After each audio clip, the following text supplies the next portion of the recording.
बिस्मिल्लाहिर्रहमानिर्रहीम अस्सलामु अलैकुम। Welcome to another video. Start करने जा रहे हैं हम एक्सरसाइज 1.2।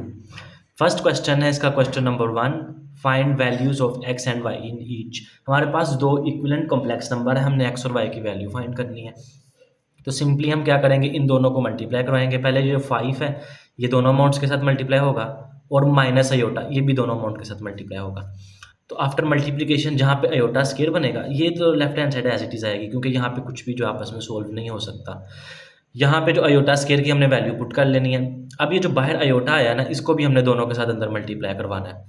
अगेन उसी तरह जहाँ पे अयोटा स्केयर बनेगा वहाँ पे हमने -1 पुट कर लेना है। अब जब हमने देखना है कि मज़ीद आगे किसी किस्म की सिंप्लीफिकेशन नहीं हो सकती, तब हमने करना है comparing real and imaginary parts. Imaginary और रियल पार्ट्स हमने कंपेयर करने हैं।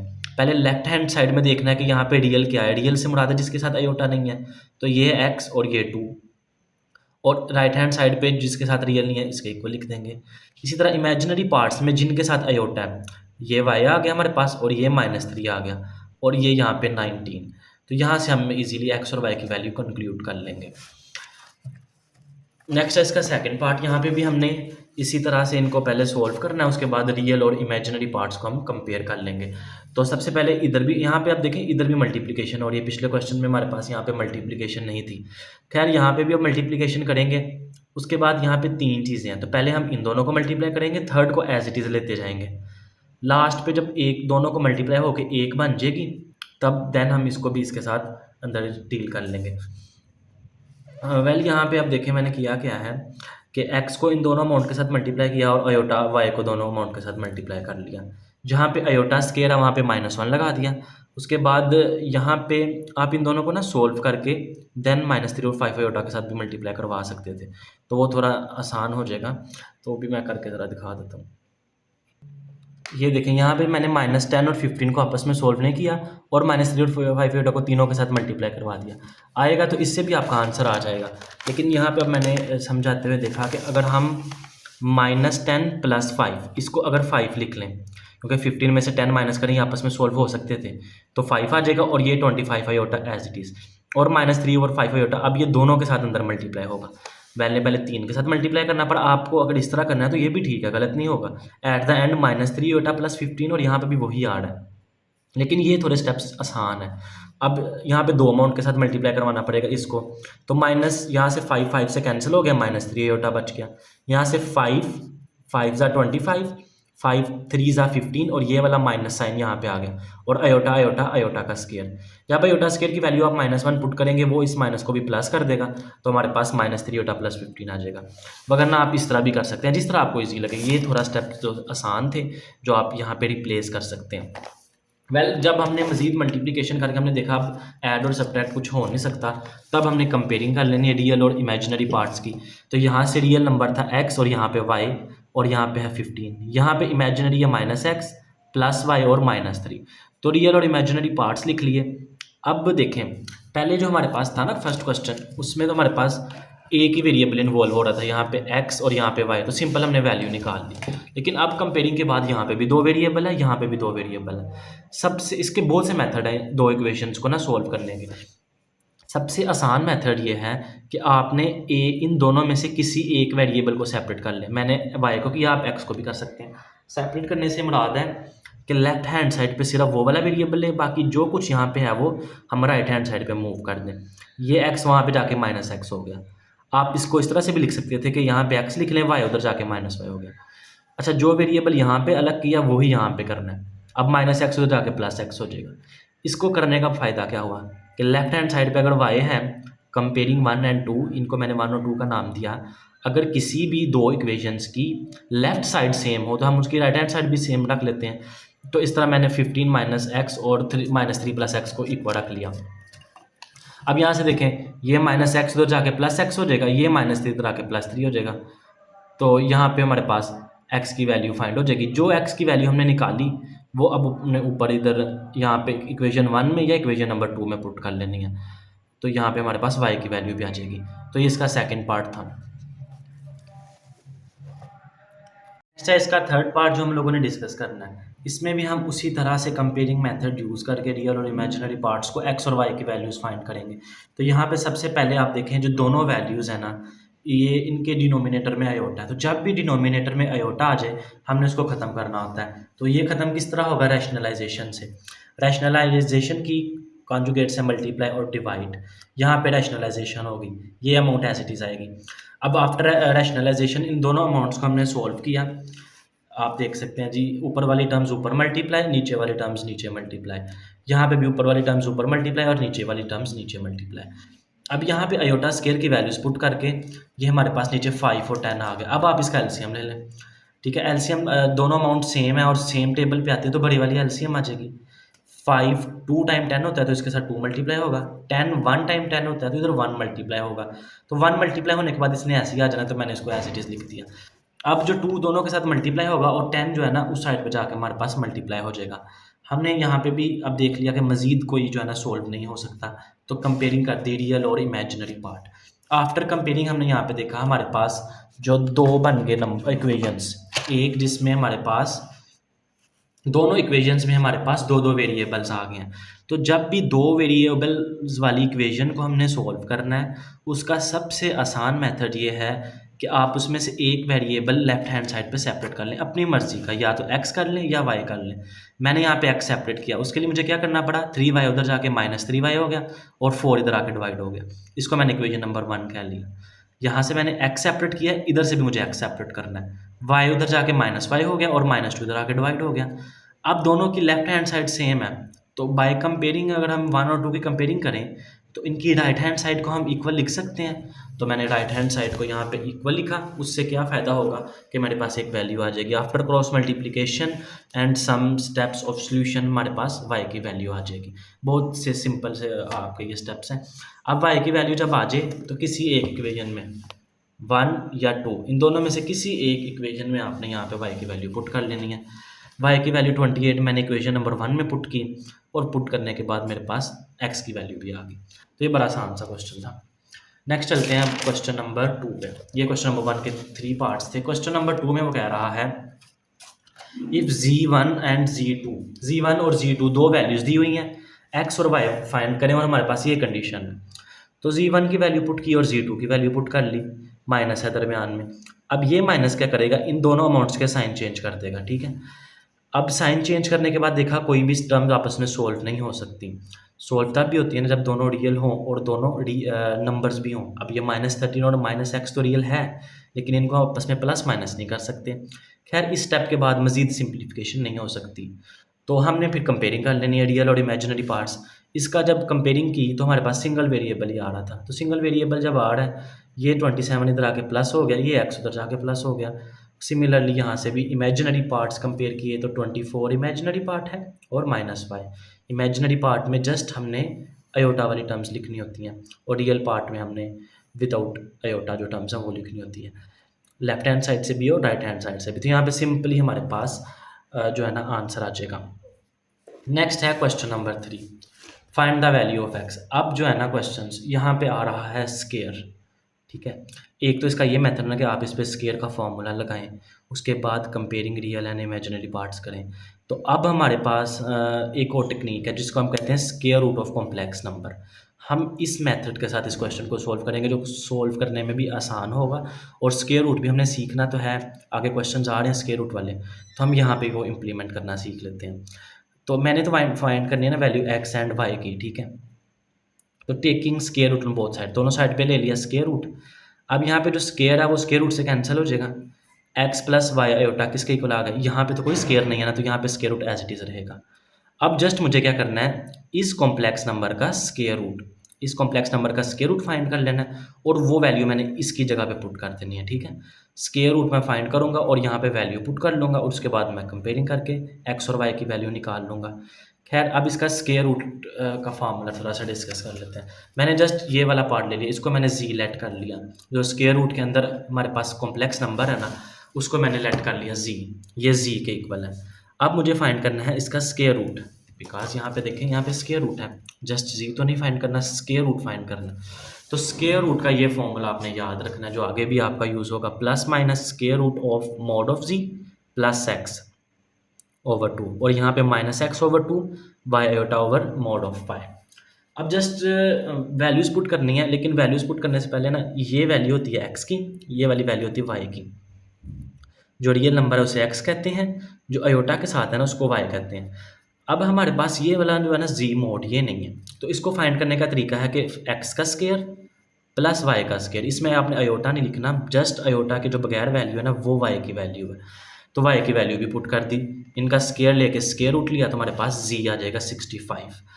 यहाँ पे ना कुछ क्वेश्चन है, नोट कर लें, जिसके पीछे आंसर गलत है, 1-2 क्वेश्चन ऐसे होंगे, तो वो आपने इसको देख लेना। हो सकता है जब बुक हमारे पास आए, यहाँ पे सॉफ्ट फॉर्म में अभी बुक है ना, तो जब हमारे पास बुक आए एक्चुअल, या तो वहाँ पे क्वेश्चन में थोड़ा बहुत चेंज होगा जिसकी वजह से आंसर मैच नहीं हो रहा। किसी सिर्फ 2 से 3 पार्ट है जिनका आंसर पीछे मैच नहीं हो रहा, तो हो सकता है जब न्यू बुक आए तो वो या तो क्वेश्चन में थोड़ा सा वो चेंज कर दें पीछे वाला आंसर मैच करने के लिए, या पीछे ही आंसर को अपडेट कर दें। तो खैर आपने ये ख्याल रखना है कि हम मेथड सही अप्लाई कर रहे हैं तो हमारा जो आंसर है वो इंशाल्लाह सही आएगा। खैर 65 आ गया। अब x की वैल्यू भी पता है, y की वैल्यू भी पता है, तो फॉर्मूले में वैल्यूज़ पुट कर दें। तो यहाँ पे मोड ऑफ z की जगह z की वैल्यू, मोड ऑफ z की वैल्यू, x की जगह 25 मैंने आपको बताया था, x y की वैल्यूज़, ये x की वैल्यू है और ये y की वैल्यू है। अब यहाँ पे भी, यहाँ पे ये y की वैल्यू थोड़ा सा नीचे और ये अयोटा। अब मोड ऑफ y, इसका क्या मतलब है? इसका मतलब है कि आपने इसमें y की वैल्यू पुट करनी है। इस मोड का जो है ना फ़ायदा तब होगा कि अगर मोड के अंदर नेगेटिव वैल्यू हो तो ये उसको पॉजिटिव कर देता है। अगर ऑलरेडी पॉजिटिव है तो फिर तो पॉजिटिव ही आएगा, लेकिन अगर इन केस कभी y की वैल्यू यहाँ पे माइनस हो जाती है, -60 होता तो इसने उसको प्लस कर देना था मोड को। खैर अब तो है ही 60 है, तो ये मोड के बाद भी 60 आएगा, 60 से कैंसिल हो जाएगा।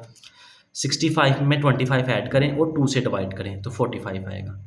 65 में से 25 माइनस करें और फिर 2 से डिवाइड करें तो 20 आएगा। अब जब ये दो वैल्यूज़ आ गई हैं ना हमारे पास, 3 का स्क्वायर मल्टीप्लाई 5 और 2 का स्क्वायर मल्टीप्लाई 5 अयोटा। अब ये जो जिन पे स्क्वायर है वो स्क्वायर रूट से बाहर आ जाएगा, यहाँ पे भी जिन पे स्क्वायर है वो स्क्वायर रूट से बाहर आ जाएगा। अब देखा यहाँ पे हम आए तो हमने देखा कि मज़ीद सोल्व नहीं हो सकता, तो z की जगह z की वैल्यू हमने वापस कर दी ना, जो z को लेट किया हुआ था 25 + 60 होता, तो यहाँ पे z की वैल्यू पुट कर दी। अब हमें इस चीज़ की वैल्यू चाहिए थी ना, जो हमने इक्वेशन नंबर 1 बनाई थी शुरू में, कि इस चीज़ की वैल्यू चाहिए थी और इसकी वैल्यू मिल गई हमें। अब इसको पुट कर दें, वापस कर दें यहाँ पे x + y आयोटा की जगह x + y आयोटा ही रहेगा, इसकी जगह इसकी वैल्यू आ जाएगी। तो देखें x + y आयोटा वैसे ही रहा और इस अमाउंट की जगह, इस कॉम्प्लेक्स नंबर के स्क्वायर रूट की जगह उसका स्क्वायर रूट आ गया। अब आप कंपेयरिंग कर लें, जो विदाउट आयोटा रियल पार्ट है वो रियल के इक्वल होगा, जो इमेजिनरी पार्ट है y वो इमेजिनरी पार्ट के इक्वल होगा, और ये वाला प्लस माइनस दोनों के साथ हम लगा देंगे। तो ये हमारे पास इसका जो है ना क्वेश्चन नंबर 3 वो सॉल्व हो जाएगा।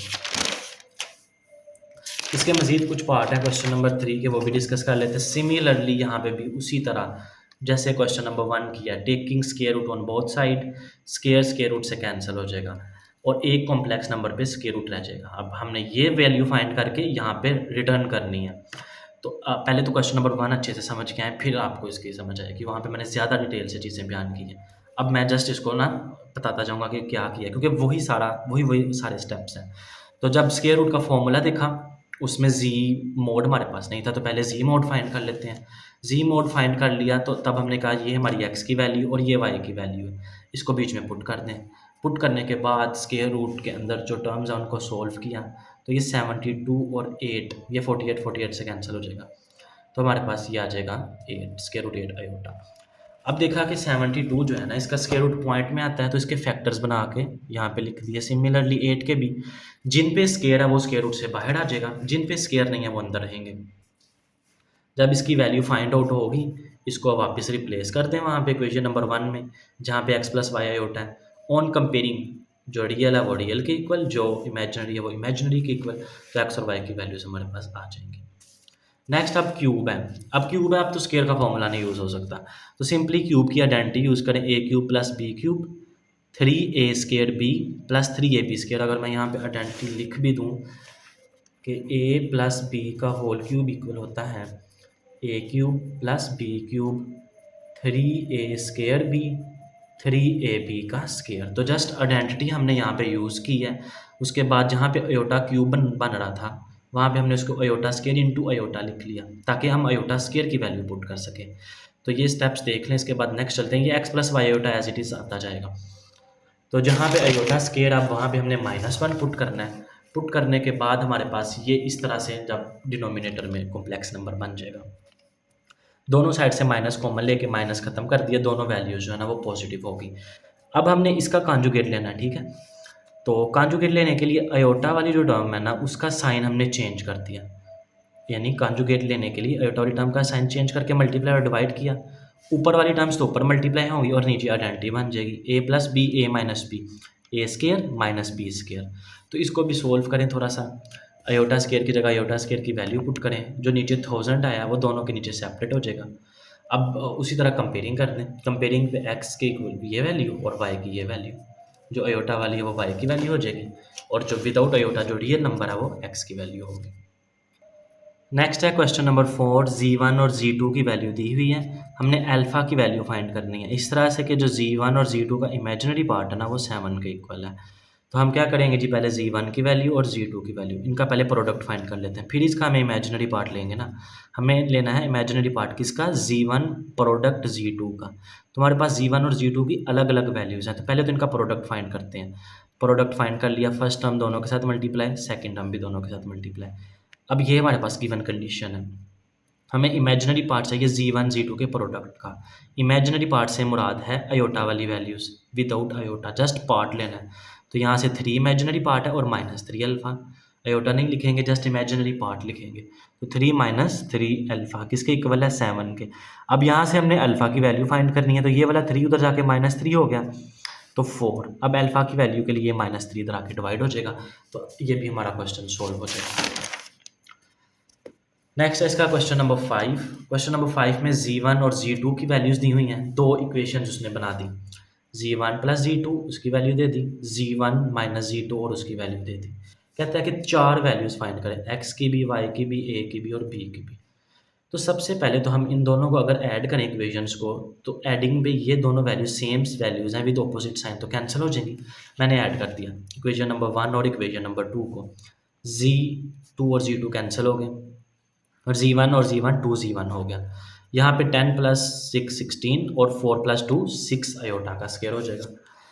आगे जब हम थोड़ा सा चले तो 16/2 यहाँ पे 8 आ गया और 6/2 3 अयोटा आ गया। अब z1 की जगह z1 की वैल्यू पुट कर दी, z1 की वैल्यू क्या है, x + y अयोटा।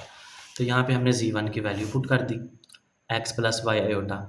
अब जब कंपेयरिंग करेंगे तो x इक्वल टू हो जाएगा 8 के, रियल के इक्वल, और इमेजिनरी y किसके इक्वल हो जाएगा 3 के। अब जो z1 की वैल्यू फाइंड की थी ना, इसको किसी एक इक्वेशन में पुट कर लें 1 और 2 में से, वहाँ से हमें z2 की वैल्यू मिल जाएगी। तो पुट z1 फ्रॉम इक्वेशन 3, यहाँ से z1 की वैल्यू मैंने इक्वेशन 1 में पुट की, वहाँ से क्या हुआ कि ये जो दोनों वैल्यूज़ हैं उधर जाके माइनस हो जाएंगी और z2 की वैल्यू भी मिल जाएगी। अब z2 किसके इक्वल है, यहाँ पे देखें a + b अयोटा, तो z2 की जगह मैंने a + b अयोटा लिख दिया। तो जब a + b अयोटा लिखा, यहाँ पे भी कंपेयरिंग करेंगे तो a = 2 और b = 2। अब यहाँ पे देखें अयोटा है ना, जहाँ पे कुछ ना हो वहाँ पे 1 होता है, तो b किसके इक्वल होगा, 1 के। तो चारों वैल्यूज़ हमने फाइंड कर ली। नेक्स्ट है क्वेश्चन नंबर 6, इसमें है z1 और z2 दो कॉम्प्लेक्स नंबर्स हैं। तो इनकी ये कहता है कि इनका प्रोडक्ट लेके कॉन्जुगेट लें या अलग अलग कॉन्जुगेट लेके प्रोडक्ट लें, आंसर सेम आना चाहिए। तो देखते हैं जी, अब नंबर नहीं दिए हुए, बस बता दिया कि कॉम्प्लेक्स नंबर्स हैं, तो लेट कर लेते हैं खुद से कि a + b अयोटा और c + d अयोटा ये दो कॉम्प्लेक्स नंबर हैं। पहले लेफ्ट हैंड सोल्व की कि मैंने दोनों को मल्टीप्लाई किया, कॉन्जुगेट एज इट इज़ आता रहा। फर्स्ट टर्म दोनों के साथ मल्टीप्लाई और सेकंड टर्म भी दोनों के साथ मल्टीप्लाई। जहाँ पे अयोटा स्क्वायर बना वहाँ पे मैंने -1 पुट कर दिया।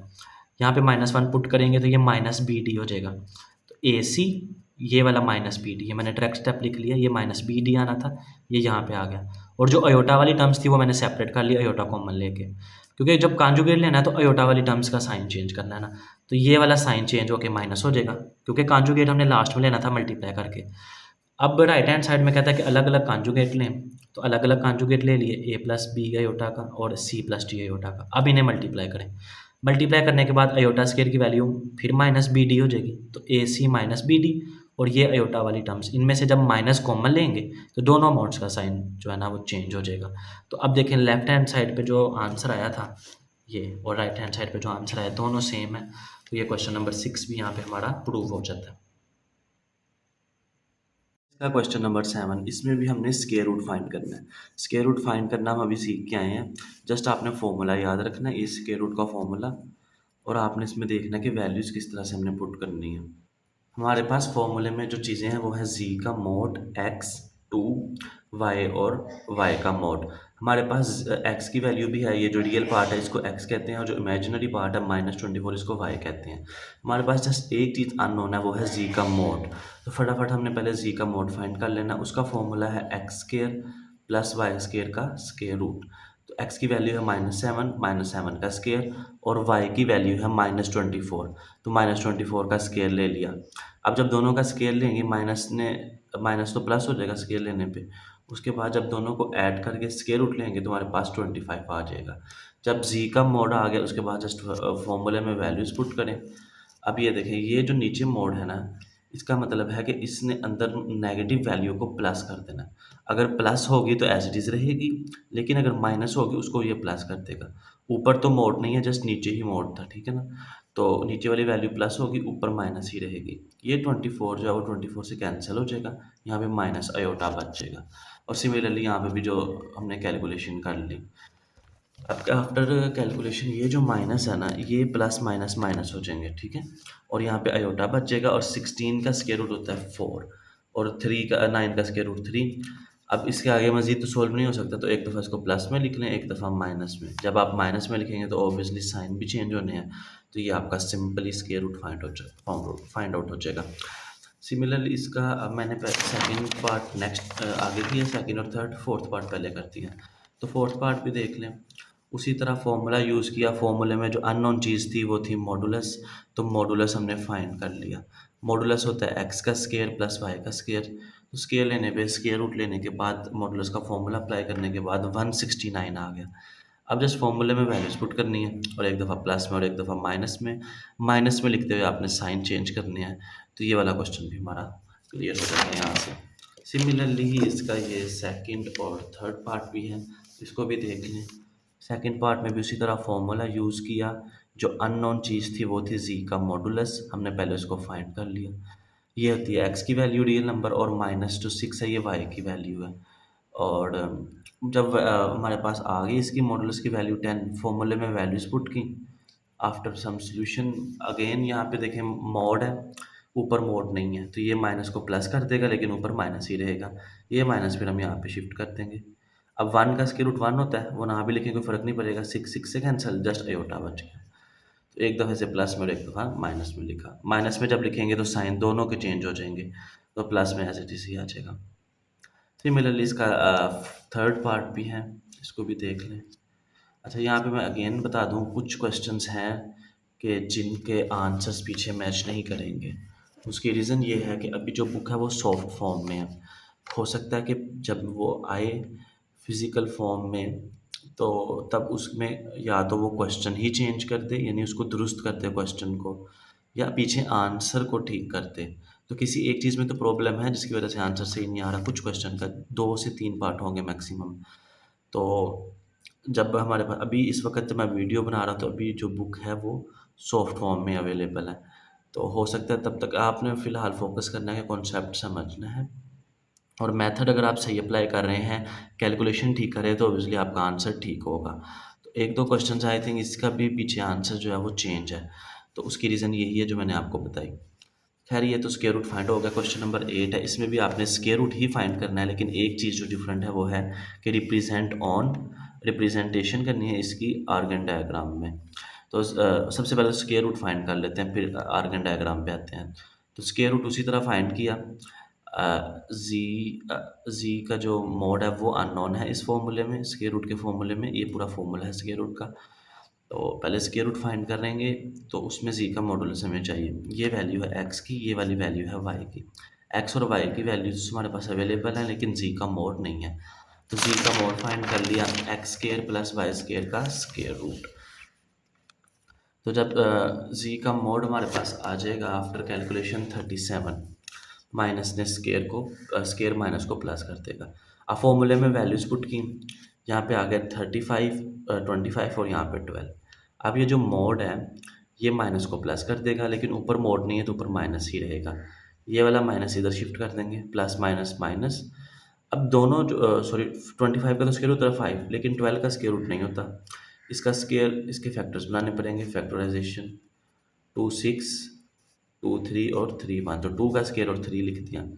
अब स्क्वायर जब स्क्वायर रूट से बाहर आएगा तो वो 2, लेकिन जिस पे स्क्वायर नहीं है वो अंदर ही रहेगा। अब ये दो आंसर्स हमारे पास आ गए, इसको आर्गन डायग्राम में हमें रिप्रेजेंट करना है दोनों पॉइंट्स को, इन दोनों पॉइंट्स को। अब ये माइनस था ना, तो माइनस साइन चेंज कर देगा। जब एक दफ़ा प्लस माइनस में लिखेंगे, प्लस वाली अमाउंट जो एज इट इज़ आएगी, माइनस जो है वो साइन को चेंज कर देगा। फिर अच्छा, पहले इसको रिप्रेजेंट करते हैं आर्गन डायग्राम में। जो ये वाला 5 है ना, एक्स की वैल्यू, और ये वाला जो y है, ये y की वैल्यू है। यानी ये आएगा एक्स एक्सिस पे, और जो इमेजिनरी पार्ट है वो वाई एक्सिस पे आएगा। तो सबसे पहले एक्स पे देखते हैं 5, पॉजिटिव एक्स है ना, तो ये हो गया पॉजिटिव 5, और वाई है -2 स्क्वायर रूट और 3। अच्छा, वाई पे जो वैल्यूज़ हैं वो स्क्वायर रूट 3 की फॉर्म में है, तो मैंने स्क्वायर रूट 3 की फॉर्म में ही वैल्यूज़ जो है वो प्लॉट कर ली अपनी वाई एक्सिस पे। तो ये मैंने ले लिया minus square root 3, -2 square root 3 और -3 स्क्वायर रूट 3। तो यहाँ से मैंने इसको प्लॉट कर दिया, 5 और -2 स्क्वायर रूट 3। नेक्स्ट पॉइंट है -5, ये रहा -5 और +2 स्क्वायर रूट 3। तो 2 स्क्वायर रूट 3 यहाँ पे है, तो इसी तरह इस पॉइंट को भी हम मार्क कर लेंगे। तो ये जो दो पॉइंट्स हैं, ये हमारे पास आर्गन डायग्राम भी इसकी बन जाएगी, जो हमने स्क्वायर रूट फाइंड किया। नेक्स्ट है question, find the value of x and y। ये इस तरह के क्वेश्चन हम पहले भी अभी शुरू में करके आए हैं इस एक्सरसाइज में। सिंपली इन दोनों को मल्टीप्लाई करें, जहाँ पे अयोटा स्क्वायर बन रहा है वहाँ पे -1 पुट कर लें। अब ये वाली अमाउंट इसमें प्लस हो रही है, तो प्लस है, साइन चेंज नहीं होंगे। यहाँ पे भी अयोटा को मल्टीप्लाई किया, अयोटा स्क्वायर की वैल्यू पुट कर ली। अब कंपेयर कर लें रियल और इमेजिनरी पार्ट्स। अब कंपेयरिंग के बाद हमें पता चला कि यहाँ पे दो वेरिएबल्स आ रहे हैं, तो दो वेरिएबल्स जब भी आ जाएँ इक्वेशन में, उसको आसान करने का उसको हल करने का, सॉल्व करने का सबसे आसान तरीका यही है कि आप जहाँ पे दो वेरिएबल्स हैं उसमें से कोई सा एक वेरिएबल सेपरेट कर लें, या एक्स या वाई। सेपरेट करने से ये मुराद है कि उसको आप लेफ्ट हैंड साइड पे रखें, बाकी सारी की सारी वैल्यूज़ राइट हैंड साइड पे ले जाएं। तो ये देखें, ये माइनस उधर जाके प्लस हो गया 2, ये -5 उधर जाके +5 हो गया, और -7 इधर आके डिवाइड हो गया। यहाँ से हमने x को सेपरेट कर लिया। सिमिलरली सेकंड इक्वेशन में भी अब x को ही करना है। अगर इधर y को किया है तो इधर भी आपने y को ही करना है। तो यहाँ पे ये -5 उधर जाके जब प्लस हुआ तो 16, और ये जो -7 उधर जाके +7 हो गया। अब जब सेपरेट कर लिया तो इन दोनों की कंपेयरिंग कर लें। कंपेयरिंग इस तरह से होती है कि अगर दोनों की लेफ्ट हैंड साइड सेम है ना, x है और x है, तो इनकी राइट को हम इक्वल रख सकते हैं, तो इक्वल रख दिया। क्रॉस मल्टीप्लिकेशन की, और after some steps of calculation हमारे पास यहाँ से y की वैल्यू आ जाएगी। अब करना क्या, y की वैल्यू जब आ गई, इसको किसी एक इक्वेशन में पुट कर दें अपनी, 1 या 2, जहाँ पे आपको इजी लग रहा है। तो मैंने इक्वेशन नंबर 2 में पुट किया। उसके बाद हमने यहाँ पे 7 को 57 से मल्टीप्लाई किया और एलसीएम ले लिया। एलसीएम लेने के बाद x की वैल्यू भी आ गई, तो x और y, ये y की वैल्यू और ये x की वैल्यू, ये हमने फाइंड करनी थी। नेक्स्ट है इसका क्वेश्चन नंबर 10। इसमें भी हमने उसी तरह से जैसे अभी क्वेश्चन नंबर 9 में करके आए हैं, मल्टीप्लिकेशन की, और राइट हैंड साइड में भी जहाँ पे मल्टीप्लिकेशन है, मल्टीप्लिकेशन कर ली, -4 अयोटा एज इट इज़ आ गया।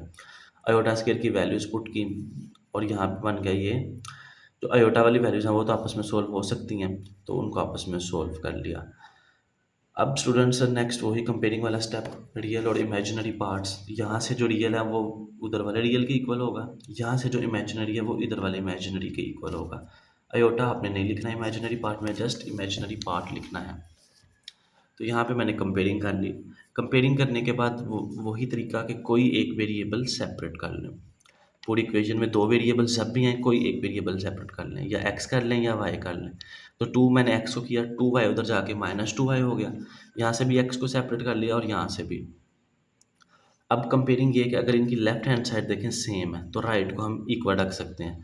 तो राइट हैंड साइड को इक्वल रख लिया। उसके बाद क्रॉस मल्टीप्लिकेशन की, कुछ कैलकुलेशन की, और हमारे पास y की वैल्यू आ जाएगी। अब y की वैल्यू को आपने किसी एक इक्वेशन में पुट करना है, 1 या 2 में। तो y की वैल्यू मैंने पुट की इन इक्वेशन नंबर 1। पुट करने के बाद यहाँ पे मल्टीप्लिकेशन करके एलसीएम ले लिया। अब ये 29 नीचे 5 के साथ मल्टीप्लाई होगा, तो 29 को पीछे 5 के साथ जब मल्टीप्लाई किया और कटिंग की, 120 और 145 इनकी कटिंग करें, या कैलकुलेटर पे डिवाइड करके उसको फ्रैक्शन में आंसर ले आए, तो आपके पास डायरेक्ट कटिंग होके आ जाएगा।